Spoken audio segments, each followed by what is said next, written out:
السلام علیکم پیارے دوستو، ضامن آؤ امام ہشتم حضرت علی رضا علیہ السلام کو ضامن آؤ حرم کا ضامن کیوں کہا جاتا ہے اور امام ضامن کی تاریخ کیا ہے؟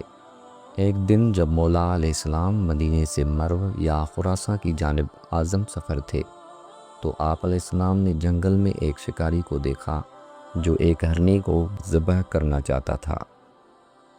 ہرنی اس کے چنگل سے چھٹکارا پانے کے لیے ہر حربہ آزما رہی تھی، مگر بے سود۔ اسی اثناء میں امام علیہ السلام قریب پہنچے۔ جب ہرنی کی نظر وارث سلیمان علیہ السلام کریم امام علیہ السلام کے رخ انور پر پڑی تو اس نے اپنی زبان میں آپ علیہ السلام سے شکاری کی شکایت کی اور مدد کی درخواست کی۔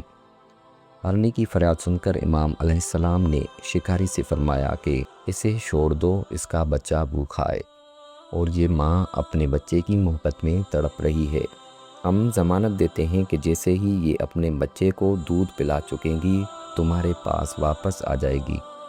یہ سن کر یہاں شکاری نے ہرنی کو آزاد کیا اور ضمانت کے طور پر امام علیہ السلام اس کے نزدیک آ کر بیٹھ گئے اور ہرنی کا انتظار کرنے لگے۔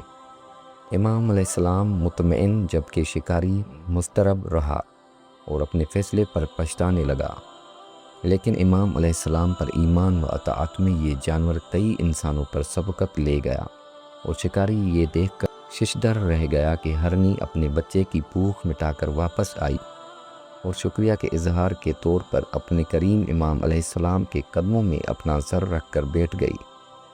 شکاری اپنے پست خیالات پر شرمندہ ہوا اور اپنی خفت مٹانے کی غرض سے اور امام علیہ السلام کے اس اعجاز عظیم کے اعتراف کے طور پر ہرنی کو آزاد کر دیا۔ اس طرح ایک ماں کی محبت بھری ممتا کا احترام امام رضا علیہ السلام کو ضامن آہو کا لقب دلوا گئی اور اس تاریخی واقعے کے بعد امام ضامن علیہ السلام بھی کہلائے جانے لگے۔ حوالہ بحر الانوار۔